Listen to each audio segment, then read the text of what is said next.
Okay, good afternoon and welcome to I'd like to convene the special board meeting of the Putnam Valley Board of Education of February 4th, 2021. Looking for a flag. I think I have one behind me, but can you join me as we salute the pledge? If you'd like, I'd say it. I pledge allegiance to the flag of the United States of America and to the republic for which it stands, one one nation, nation, under God, indivisible, liberty, and justice. justice for all. And thank you for the flag, Mr. Coleman. All right, Mr. Luff, this is a more or less one topic meeting with a couple of resolutions. Would you like to begin? Sure. So let me start by, I want to welcome Brian Burrow, our athletic director, who I asked to join this meeting as well. Obviously, this is a meeting is specific to offering high-risk sports in Putnam Valley. So there's 3 documents primarily that were shared with us from the Department of Health. And just a quick background story, how we got here was high-risk sports were not approved at the state level by the governor or the New York State Department of Health. And that, as everyone is aware, has recently changed, and the State Department of Health essentially gave the responsibility to make that decision to the local Department of Health. So in our region, Putnam County, along with all the surrounding counties, got together, their health commissioners, and they wrote some documents that were shared with the region. And those are the documents that I'm going to share with you. So although these all say Putnam County, the documents in the surrounding counties are all very similar. The first document that I wanted just to sort of highlight is this health risk communication, and it's sort of a joint letter written on behalf of all the health commissioners that speaks to the point that they consider them high risk sports for a reason, and they're still considered high risk. It talks about the fact that obviously this virus is still active in our community. It speaks a little bit about the belief that the new variants have a greater impact on students, specifically an 18% increase in child COVID cases from 1231 to 114. And really just speaks about, although they're not going to stop sports from happening, they certainly highlight a lot of the precautions and the reasons why these are still considered high-risk sports. And this document has to be shared with all the parents. It has to be posted on our website. We don't need to collect this information back, but we have to make it evident that we are sharing this communication so everyone's aware of how sort of the county health departments feel in terms of high-risk sports. Jeremy, is there any way of ensuring that parents have read it? Parents of kids who are going to participate in sports? Not this, but the next form I'm going to show you is a parental informed consent, which sort of follows that rationale. Okay. So any questions specific about it? It references research, it specifically addresses research around wrestling, and some others. So talks specifically about wrestling and football, correct? Football, correct.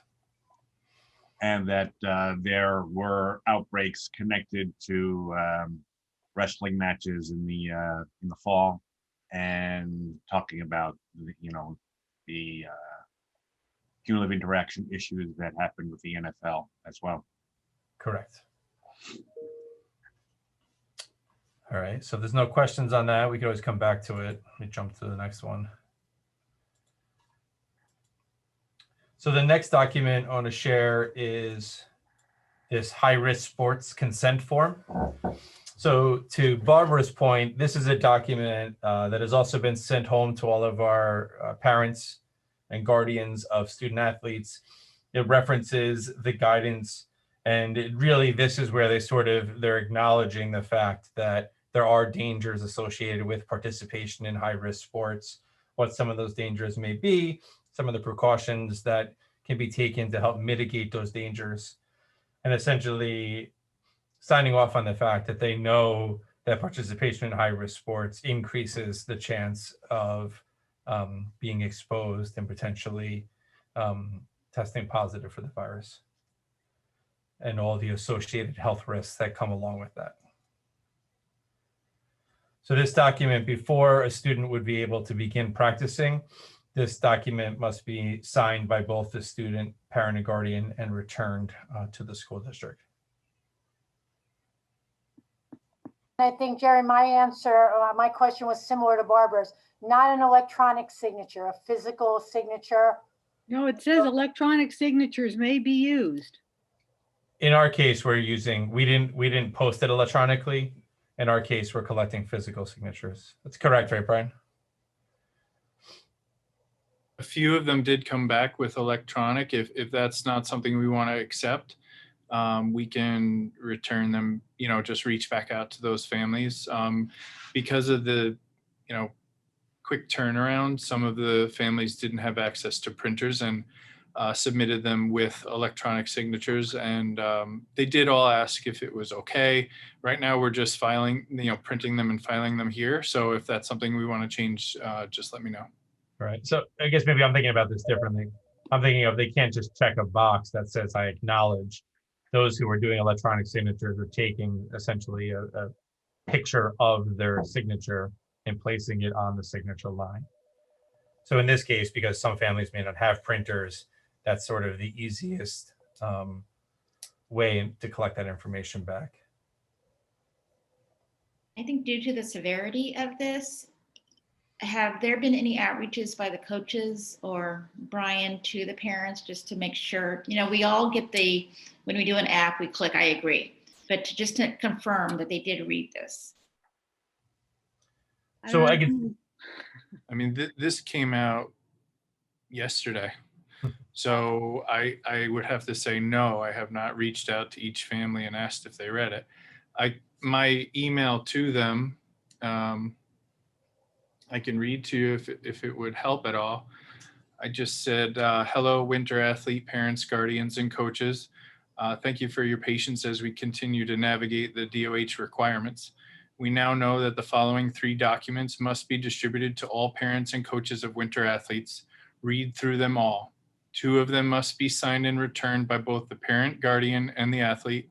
No student will be allowed to participate prior to the forms being completed and returned, and email them back to me. To be clear, this is another step we must take. It is not a full go-ahead for winter high-risk sports. And then I list very similarly to how Jeremy's document went to you with the clickable links, explaining, exactly what we're doing now, what the health risk communication, the parental consent, the student code of conduct. And then I also attached them on the bottom just in case somebody didn't realize they could click on them. And so, we tried to make it as clear as possible that it's important that they actually read it. But did I call them all or reach out to them all directly? No. they're essentially assigning, attesting to the fact that they have read it and Right. agree to it. So. And what are the assurances if this gets approved today and 77 students in theory or thereabouts as far as people who are registered for athletics that connect back to making sure that coaches, if they try to have, if they have, whenever they have their first practices or that none of these students, if these documents are not in, there's no flexibility in you cannot participate unless this documentation is in. Oftentimes there's kind of some, in the real world flexibility of, I forgot it type of thing. And that's not going to be something that's allowed, correct? And what are the steps in place so that coaches don't kind of skirt that, among other things? We don't skirt anything here in athletics. If you do not have the proper clearance, you do not play. You either sit or go home. That is the message to every single coach, every single student. Whenever they come without a physical or proper clearance under normal circumstance with Family ID, they sit down or go home. They don't kick a ball on the sideline. They don't throw a ball, sit, or you're going home. And that is the same case here. it's very clear. They all are pretty well aware at this point that this is something that all the schools need to do. We haven't discussed when we're going to actually, or if and when we're going to actually start practices just yet. So I can assure you that that is going to be very clear and will be followed perfectly. So I was just going to reiterate that process is already in place, and that happens every season. At the beginning of any season, you'll see students off to the side sitting and watching, and right away that those are students that do not have the clearance of paperwork. So this is just additional paperwork, but that process of being cleared remains the same. Brian, just to answer your question, I don't, want you to go back and do other work in terms of the electronic signature. My suspicious nature is we want to make sure it was the parents that sign it and not the very anxious student who wants to play. So I don't know if a verbal confirmation to an electronic signature would be enough. Not necessarily, like I get, not everybody has printer, not everybody wants to come in and increase that exposure, but just to make sure we know it's the parent that's electronically signing, and maybe follow up. I'm sure some of them are coming in hard copies, but those that are coming in electronically, maybe a quick conversation. Somebody can reach out and say, this was you, right? Yeah, there's no, am I muted? No, there are none that are coming in as hard copies. Again, this is 12 hours ago. Right, that the email went out, actually just about 12 hours. So they're all coming in emailed. And so even the ones that are signed. Okay, no, when I say hard copy, I meant. I mean, we can do it. I'm not saying, look, it's busy every day. I'm not shying away from work. If that's what we feel comfortable with, I'll make the calls. Kathy and I will do it. But I just want to be clear kind of the way it's coming in so that, they're all coming in an email to me. Sure, I'm sorry, and I meant, I guess, the electronic signature versus a handwritten signature. Yeah. And Typed signature. we're never gonna be able to, way back, every movie starting from 1950, some student forged their parents' handwriting. I mean, Right. you can't get crazy about that. And I think that just those electronic signatures, my guess is you've probably already spoken to those parents because they've told you they didn't have a printer. Yeah, I mean, this is, I'm hesitant to say this, but I'll do it anyway. Most of the Okay. emails that I'm receiving, I recognize as the parent email. So it says, hello, Brian, please see the documents, or hello, Mr. Burrow, please see the documents. I'm not seeing a single kid email coming in. We use the emails that were used through Family ID. So if we're accepting these through Family ID season to season, I felt it was the appropriate email. It's also important to note that the coach is on there as well. They're supposed to receive the health risk and all that too. So they've been pretty active, at least from what I can see, reaching out through their either Sports U group, their Remind group, or any email group.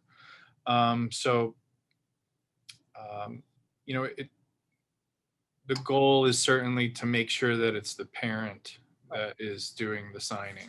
And ultimately we're protected regardless if it's a forged signature or not, because we don't know if it's forged or not. And if the document is signed, the document is signed. And that's enough for us, because we want to make sure that it's an authentic acceptance of the issues that are here as far as the waiver.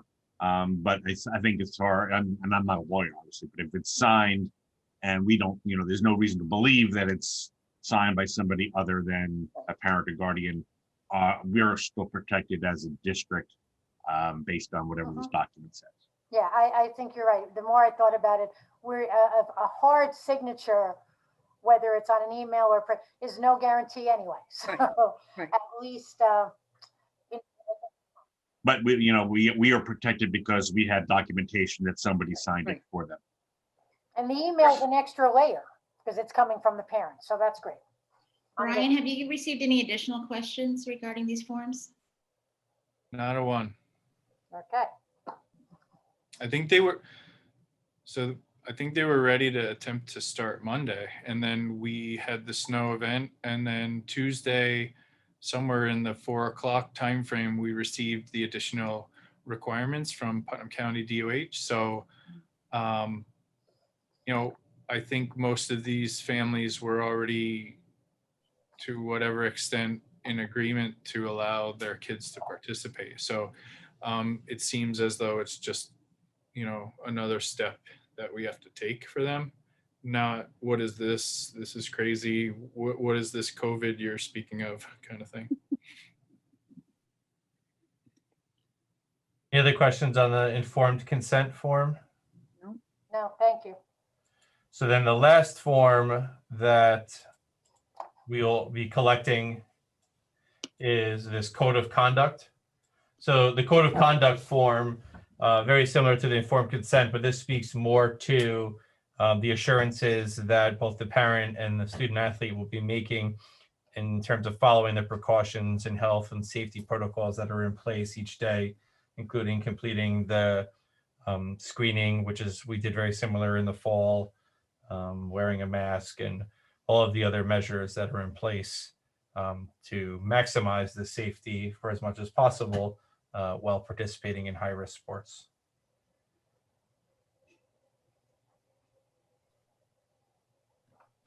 I'm particularly interested in signature line or initial line number 3.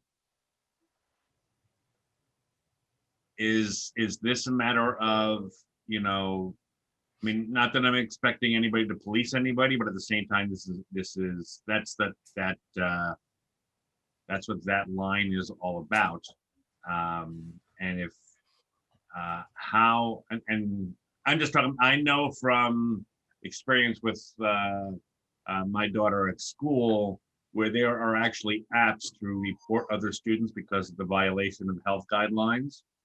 And I'm not encouraging the idea of, quote, tattletaling, but the idea of, if students are aware of and then do not feel comfortable, are there methodologies for reporting of violation of this line somehow? I'm sure the answer is no, but I'm just wondering about the thinking about that. Well, I mean, we have anonymous alerts, so we have a mechanism to report anything you would like.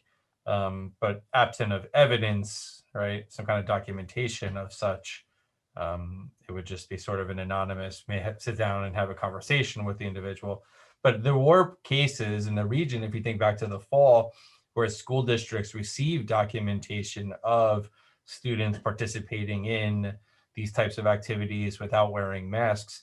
And in some cases resulted in closure of entire schools, entire high schools, or if they're able to identify the individuals who were present and not wearing a mask, really essentially pushing them towards all remote instruction because there was evidence and documentation that they were participating in activity that was going to increase their risk of exposure and potentially testing positive. So I would say all of those rules, sort of that third bullet is still in place, both instructionally from an academic standpoint and an athletic standpoint, right? If we have evidence that a large group of students was gathering without masks, we may very well ask them to shift all remote instruction, and we very well may ask them to no longer participate in sports because you're putting their peers at risk.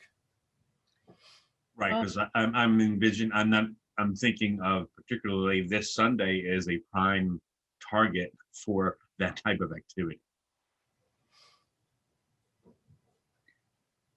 Do we have any sense that athletes that really want to participate are going to go fully remote until their season is over so that they are not at risk of being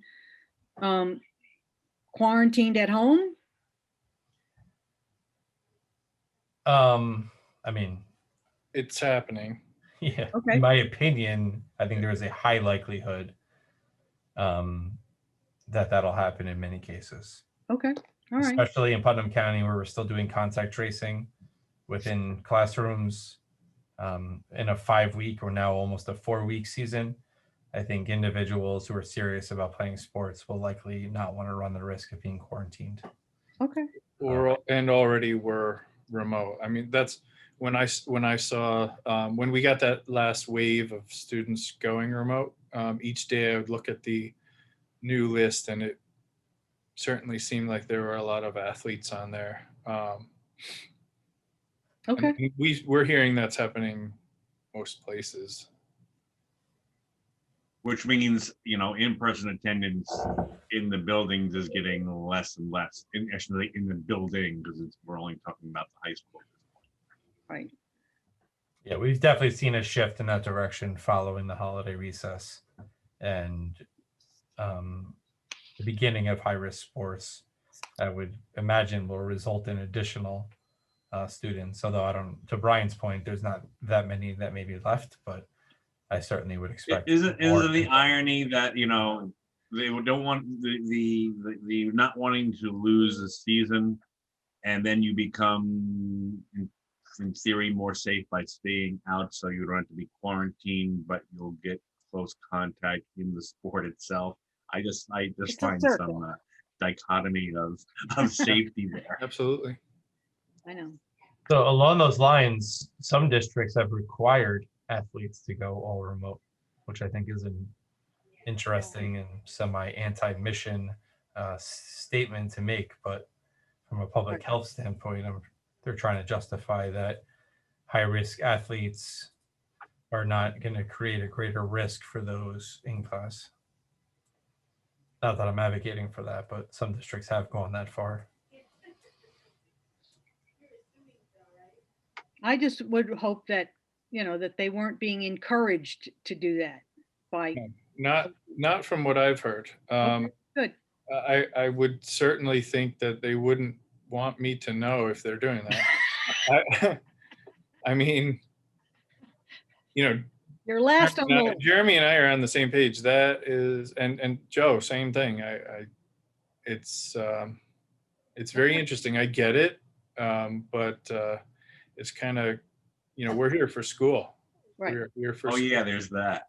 And everyone knows that's number one to me. And so it is definitely interesting. But when they were talking about why the health departments were allowing high risk sports in general, it was a weighing of the pluses and minuses. Mhm. So, if you look at it that way, I guess there could be an argument both ways. So I think that's what the conversation is. Right. Okay. So anything else about code of conduct? Nope. Nope. All right, so let me stop my share and then we can. You want to open it up for comment on that? Sure. Would anybody on the board like to make a comment? I have no, go ahead. No, go ahead. It's fine.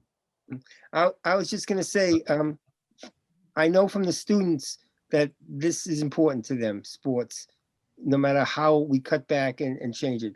Athletics are important. I obviously have concerns, and I want to make sure that our coaches are well trained, that the trainers are there. When the student is sitting on the bench, they're sitting 6 feet apart, they're wearing their masks. If you watch professional basketball on TV, you see that.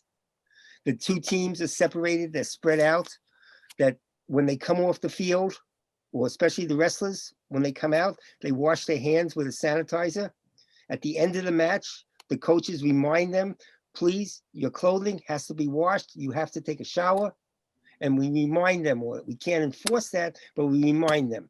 But their clothing has to be washed. They have to take the showers. They have to follow all the healthcare procedures. We can't enforce it, but we have to remind it. At least while they're playing with us, we can enforce the 6 feet apart. We can enforce that they all wear masks. The coaches wear masks and everything else. That part we have to do. So just specifically to the mask piece, that is required. They cannot come in or be here without it unless they need a mask break, in which they must move to a separate location, take that break, and then return the mask before they come back into any area where there are other people there. So that 100% yes. We have sanitation stations and hand washing stations, wipes, and all of that stuff has been in place since the beginning of the year. It's just a different facility is kind of what we're considering now. Bathrooms are still one at a time. Locker rooms are still closed. They're to change. They're either to arrive changed already, or if they're in school learning that day, they are allowed to go one at a time to go change. So much of that stuff has already been in place. And I can say that the coaches they don't want the season interrupted either, just like the students don't. So, they're all pleading with everyone to do the right thing, follow all of the protocols, make sure you're being clean, make sure you're, not putting the team, yourself, but the team at risk. So they're trying to make it the team concept. And again, I'm not there when they're going home and doing all this, but I know that message has been quite clear from all the coaches, whether it be on Twitter or email or messages directly to them. That's what I've seen anyway. So can you, since it's in the document, and then it's in the much larger document by sport, can you just encapsulate specifically on the masking situation, with the exception of wrestling, if I understand, there's never a reason for masks to not be on practice or game. Or correct? School. Yeah. So Right. That's just it. If they need a break, they have to move to a designated area. And that's it. But So for that- wrestling, it's a different situation. That Correct? is correct. So what the guidelines are saying now is that it would actually be unsafe for them to wrestle with them on. So they are apparently going to the edge of the mat, removing the mask, doing the 6-minute at most wrestling, and then coming off, returning the mask. There's no you have to do that on your own. There's no handshake or anything like that. They're sanitizing the red and green ankle bands in between matches and things of And that. that's also the case for practice, because unless you're, I'm not all that familiar with wrestling practice, but I'd imagine that there are times when that would also be the case, where you would be practicing without a mask because of the way you have to practice. Yeah, I would think so. The guidance was to, just as it is with the other sports, but you can do it a little bit differently with wrestling, is to practice with the same person or two people for the duration of the season, so that you keep these little cohorted groups. And they're obviously separated within circles. So you have a good sense of the social distancing there. And it's still too soon to know, because nothing's been approved, and I shouldn't say nothing, well, it's not been approved, and number one, and number two, we don't know about other districts as far as what possible scheduling would be over the next 4 weeks. That's essentially how long the season would be. Are you talking in general or one sport specifically? I'm talking in general. Okay, so the basketball seasons have tentative schedules already in place. They were limited down to 12 games, if I remember correctly. Usually we play 20. So I think the formula that was used was about 2.5 games a week, to try to find like a realistic, with weather and things like that. Sure. Cheerleading, I don't believe there's going to be any direct two groups in the same place competitions. At least that's not what it appears to be at this time. And wrestling, from what I've heard, again, all of these are really just being worked out in this way. But wrestling, what I've heard is that they would be dual meets. I don't hear of any district even considering more than one school at a time. Yeah, no. So along the wrestling front, at a meeting I was on earlier today, it appears about 20% of schools, about, I mute you, Maureen. Sorry. So on a meeting that I was on this morning, it appears about only about 20% of schools in the region plan on running wrestling. So that certainly complicates the scheduling piece for how that would work and where those schools are located. And if they even could develop a schedule with such a small number of districts actually running wrestling. And those are just anticipated. Obviously, there's still a lot of board discussions to happen at those other districts like we're having here. But that was an anticipation. About 20% of the districts planned on running some sort of wrestling program. So, or just to clarify, we're talking about 4 sports, talking about wrestling, cheerleading, football, and basketball? 2 basketballs. No. 2 basketballs. Yep. Girls basketball and boys basketball? Right. For the winter, it Okay, would be cheerleading, wrestling, boys and girls basketball are what we're discussing at the moment. Fall 2 will be another discussion, of course, for football, with sideline cheer, which is a little bit different. Winter is the competition, and girls swimming, which is not high risk. Volleyball. Volleyball. Yeah, and volleyball. I'm sorry. Okay. But that's not what we're talking about right now. It's just the 2 basketballs, cheerleading. Wrestling and cheerleading. All right.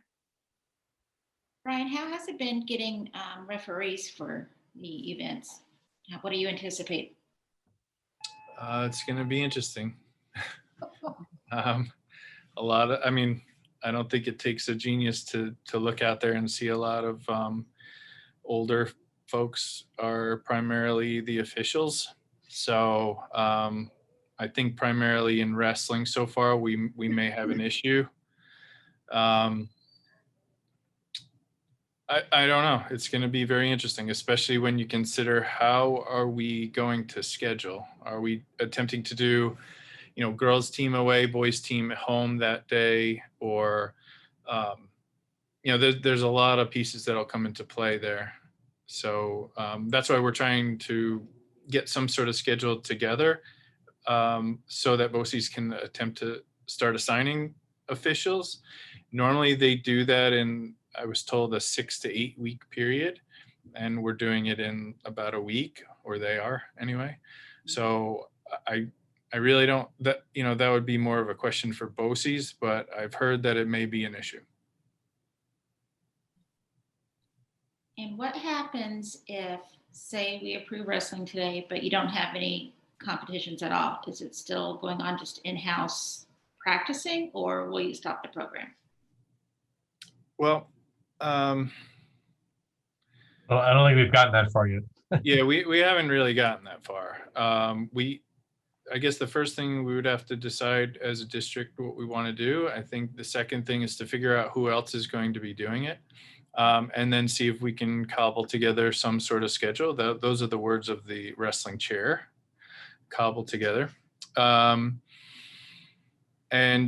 at that point, if we were in that position where all of a sudden there were no other teams, I would recommend that we don't just squash it, because I was counseled long ago that if you start to do that after you've already started the teams, you lose coaches, or coaches will stop applying to your district, which is already incredibly difficult normally to maintain full rosters of coaches, because they are always at that risk of, oh, well, Putnam Valley is a smaller school. They may or may not have a team any given year. So if we say, oh, you're a week in, you could have went somewhere else, but now, sorry, you're out of a job. You start to lose those quality applicants because you get that reputation. So, I mean, that would be my recommendation, not to do something like that. Is it essentially kind of the protocol now, as far as, you know, it gets back into the remote versus not being remote and contact tracing? If there's a case in or on a bus, on a classroom, what does that do for somebody who's in the hybrid model and shows up as a contact?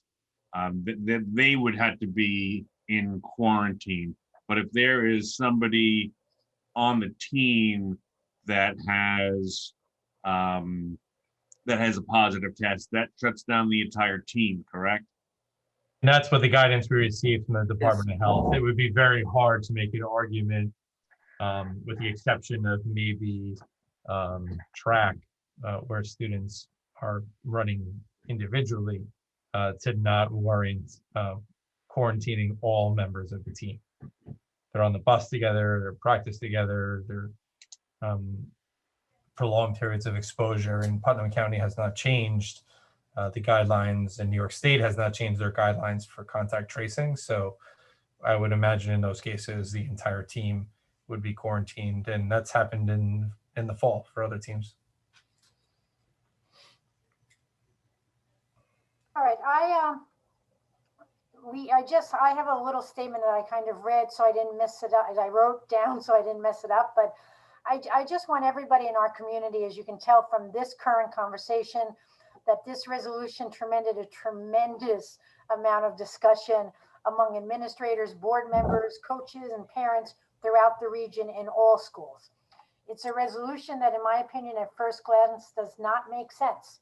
Our secondary schools are still operating on a hybrid learning basis to ensure that social distancing of 6 feet, mask wearing, and other precautions and procedures can be put in place.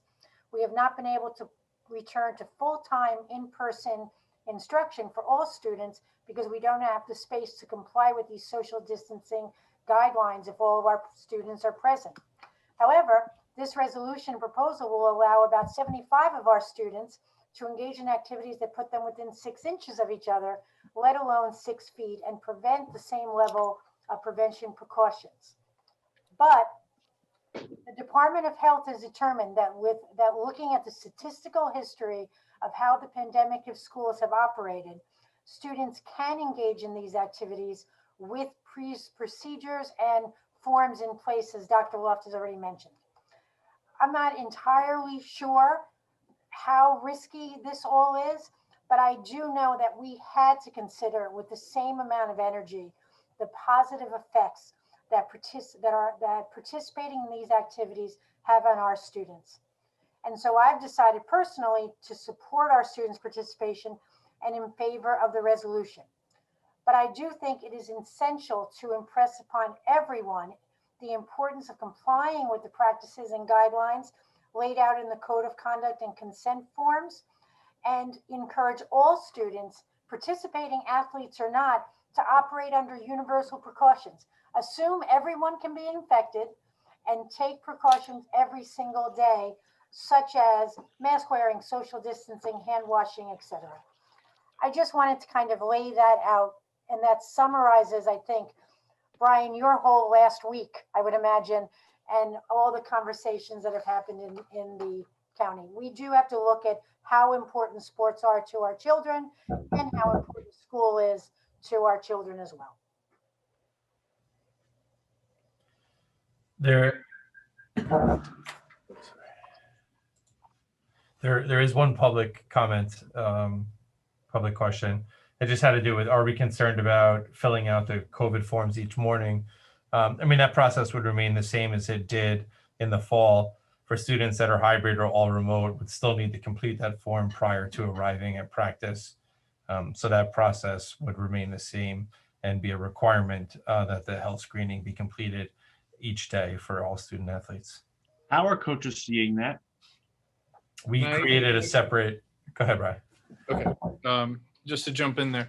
So I worked with Dan Mahoney specifically to come up with a easy and quick way to visually see who has and has not done this. So we have an Excel sheet that I go in and I populate specifically with a little key term or whatever. So, you know, girls basketball would be GB or something along those lines. And then that gets pulled out into a prettier form, if you will, that essentially looks green or red, for each individual student.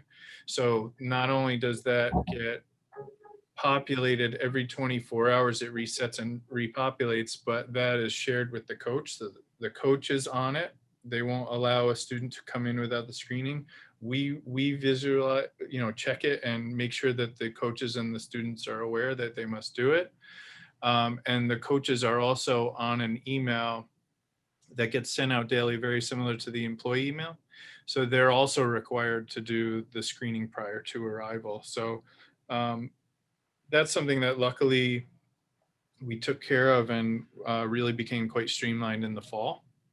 So at this point, it's obviously it'll be new coaches that just have to maintain that. But the department itself in here, Kathy and I check it and reach out to them until it's being checked, as well as Megan. Megan monitors it as well. So the screening piece is something that we've had pretty well locked down from the beginning. So a couple other questions came in, so I'll just address them right now.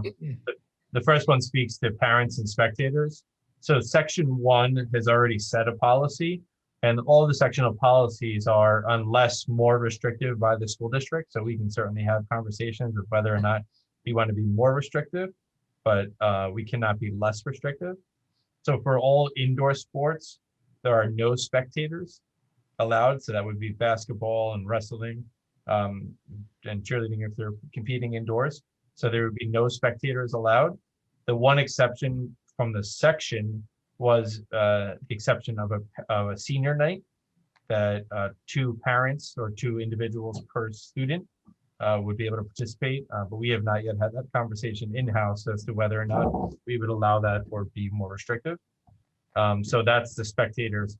Outdoor activities for high-risk sports, not that we're talking about any right now, but soon will be coming, is the same, similar to what it was in the fall.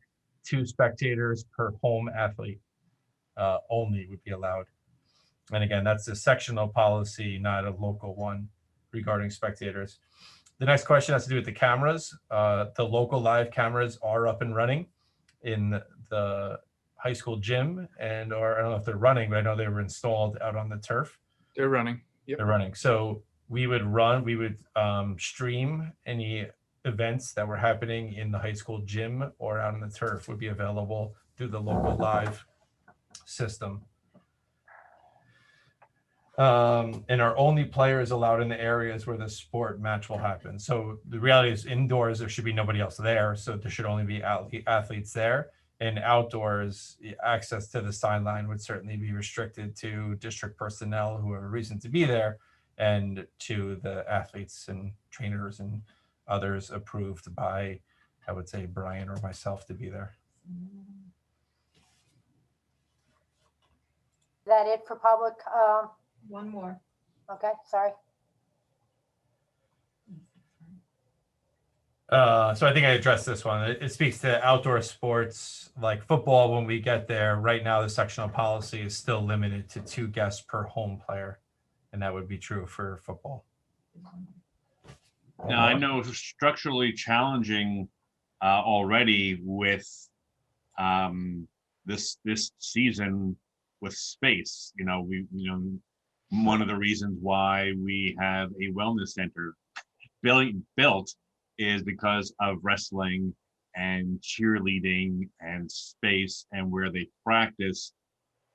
Obviously if there's competition for space, and even now it's even more important because time between and rotating a team in or team out, that's going to be quite a feat to schedule that, Brian.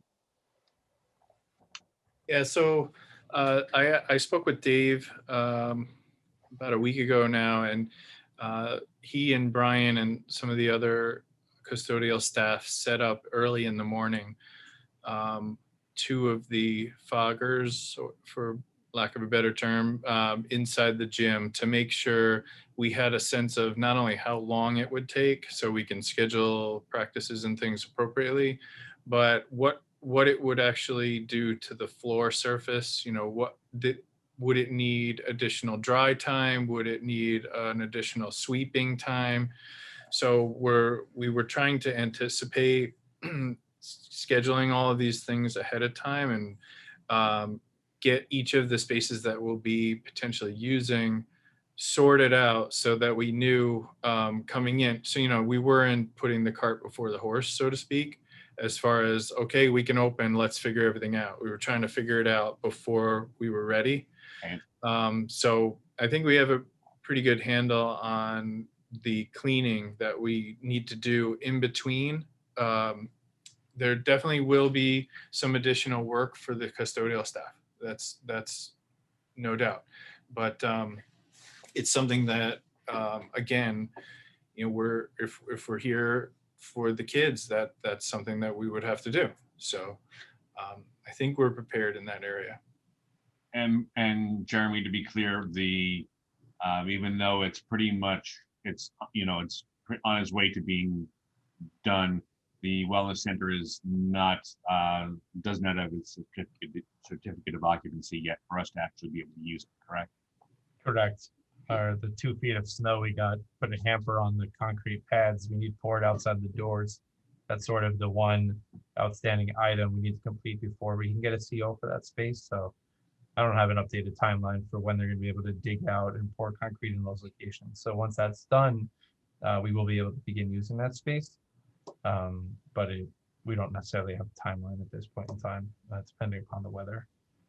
Another question did come in, and I'm going to paraphrase it, but it speaks to sort of appreciation for all the concerns and finding ways to get students involved, but then sort of says, what are we doing along these same lines for those who may not be able or willing to participate in sports? And what considerations are we making for non-athletes in terms of providing them these types of opportunities? Which happens to be a fantastic question. One I don't have a good answer for. But at this point in time, I can speak to the fact that sports is what's been approved and not other things. I fully acknowledge how that contradicts our stance on other things like musicals or performing arts or academics in terms of the number of students we can have in a classroom. There are contradictions are plentiful in this conversation, and I would welcome guidance from the state that allowed us to have similar conversations around the performing arts and academics and finding ways we can safely initiate those things, because just as important as sports are to some students, those activities are important to others. So I can't speak to what the state will say or what guidance they'll provide, but I certainly welcome opportunities to make those events something that our students can participate in person, similar to what we're talking about in athletics. Dr. Love, we are, because I've seen some emails from Mr. Macera, Dr. Macera, we are doing some virtual opportunities for our performers, our musicians, our playwrights. Correct. So there is a virtual performance that's in the works right now that we anticipate in February and March, and plans for a virtual spring musical, similar to what we've had in the past. But I guess all of that is contingent upon whether or not the state relaxes guidelines associated with the performing arts to make them more in line with what they've allowed for sports.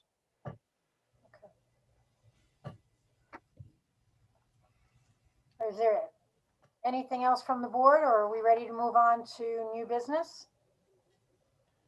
I guess my one question before we proceed, I know we've had some conversation about wrestling, if we intend to break out wrestling or to keep everything intact in the resolution for the reading.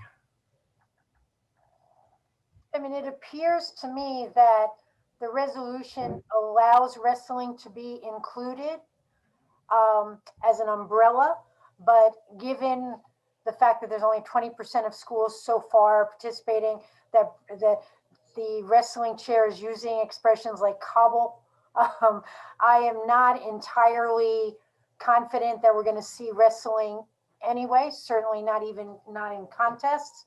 I think just for the message of importance to all athletes, I would be okay with, I think it's all a risk, but I would be okay with including it in this umbrella and charging poor Brian and Dr. and Jeremy and the rest of section 1. If it looks like we can't be safe, we'll pull wrestling out, but let's put it under the umbrella and then move forward rather than say no, get more information, and then meet again on Monday to say yes, possibly. That would be my thinking. I don't know how else anybody agrees. It doesn't entirely sound like wrestling's going to happen in terms of contests, but for the purpose of this resolution, I'm comfortable including it. I am. I agree with you. I agree. I know I've been the most vocal about my concerns, at least in communications with board members and with the and with Jeremy, et cetera. You know, it's not going to change my vote either way if it's in or out. I shouldn't say it's not going to change it if it's in as a separate or if it's included. So it's fine for me. I agree. I see the, I do have the concerns that others have voiced, although I think the morale of the athletes outweighs my concerns.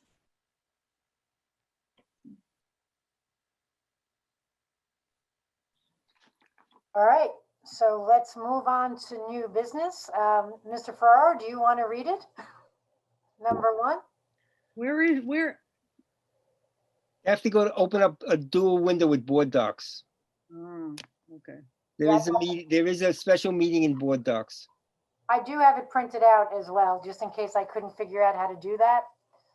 There's only 2 and I'll read it. Be it resolved that the board hereby approves student participation in the following higher risk winter sports, subject to strict adherence to the guidelines and protocols established by state and local health authorities, as well as the rules of Section 1 of the New York State Public High Schools Athletic Association, varsity school basketball, junior varsity girls basketball, varsity boys basketball, junior varsity boys basketball, varsity cheerleading, and varsity wrestling. Second. Questions or comments? Despite the idea that wrestling may or may not go forward, I think, and it's not a judgment, I just think it's less than responsible to move forward. And I understand all the considerations. I'm just going to say, as far as up front, that's kind of where I'm coming from. I don't know that the needs of 77 students are outweigh the needs of 500. And I understand the risks are probably very, very low. At the same time, I'm while we've got calls for double mask, new variants are in place, and our infection rate is in that 5+ range. That's just kind of where I'm looking at this from. So that's my part of questions or comments. So all in favor? Aye. Aye. All opposed? Nay. Any abstention? Okay, moving on, the resolution carries. Moving on to number 2. Is that you, Ms. Jeter? Yes, I can read it. Resolved on the recommendation of the superintendent of schools to approve additions to the 2021 winter coaching listing as per document number 139-21 attached to the agenda and official minutes of this meeting. Second. Questions or comments? So for clarity, this is essentially the approval of these stipends is essentially a weekly stipend based on however long the season lasts, which doesn't extend beyond, I think, the first or second week of March.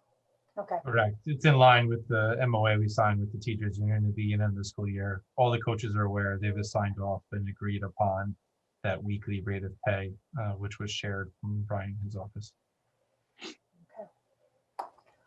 all in favor? Aye. Aye. Aye. Any opposed? Abstentions? Okay, the resolution passes, carries, whatever the word is. And Dr. Left or Maureen, any other public comment on anything? No other comments. Okay. All right, I just want to thank everybody for their thoughtful consideration of the health and safety and overall well-being of all of our students. That is the charge of this Board of Education, and I know I can speak. It weighs heavily on me, and I think on all of us. So students and parents, be careful, be safe, use good judgment, and Brian, good luck. That's all I could say. I mean, I think you've done a stupendous job. I think you overestimated when you said 12 hours. I actually think we've had it less time than that. The hurry up and rush to get all of this in place puts unbelievable pressure on everyone. Good luck and thank you for what you've done so far. Hey, Brian, can I ask you another question? There seems, based on the numbers, seems like the only space where there would be a possible JV team would be in basketball. Can you talk about we approved the coaches for those. How's that determination going to happen as far as running a JV team or not? We technically haven't approved the JV coaches at this point. Jeremy and I discussed this when you first had seen it, probably a week and a half or so ago. Right. About a week or so. Feels like a week and a half. I think it was about a week. We wanted to focus our energy and efforts on the varsity teams for the seniors and those teams and make sure that they were in place and up and running first. The numbers are not there for many of the teams at this point for a JV. I spoke with the JV coaches and we decided to board approve them as volunteers at this point. So they are not going to be receiving a stipend. That's a conversation that we need to have and monitor the numbers. And then also it's really, really important, like to the end that you spoke about with cleaning the facilities and managing the facilities, that we can do so in a responsible manner. If we can't, we need to make sure that the varsity teams are the focus. So let's say that conversation is ongoing at this point. And I think the workload that we have just with the 4 teams now being approved is going to be enough for a moment. The coaches are all well aware, the varsity coaches, of our stance at this time. And we just ask, for, as we've received already, that the community and everyone is patient as we try to navigate through this. It is a lot. Many times it's not all out in the open of what we have to accomplish before things run, which I know is frustrating. And sometimes we can't really share in certain areas. So just understand that we're working very hard and we'll do everything that we possibly can. So if that means we can expand, we'll have that conversation. If it means that we need to focus for the seniors and the varsity programs at this time, then that's what we need to do. Because I'd imagine other schools are going to have significant issues finding JV teams too. I agree. And I mean, like we spoke about, the wellness center is we need it. That's why we built it. And so just since it's so close, but not quite there, we're going to be using spaces. There's going to be a lot of careful consideration of and scheduling of how we move groups in and out of there, and then how we schedule the cleaning and make sure that it's done to its fullest, because it will be an additional burden on the custodial staff that they have not seen yet. And as we all know, they're already working very, very hard just with all of the new things we've put in place in September. So. Okay, anything else, Jeremy, or from anybody else? I'm done. I'm all good. Okay, and Janine had to jump off. Real life gets in the way of other lives. So looking for a resolution to adjourn the meeting. So moved. Second, Questions or comments? All in favor? aye. Aye. Thanks, everybody. Thank All you. right. Have a good afternoon, Good everyone. day. Bye-bye.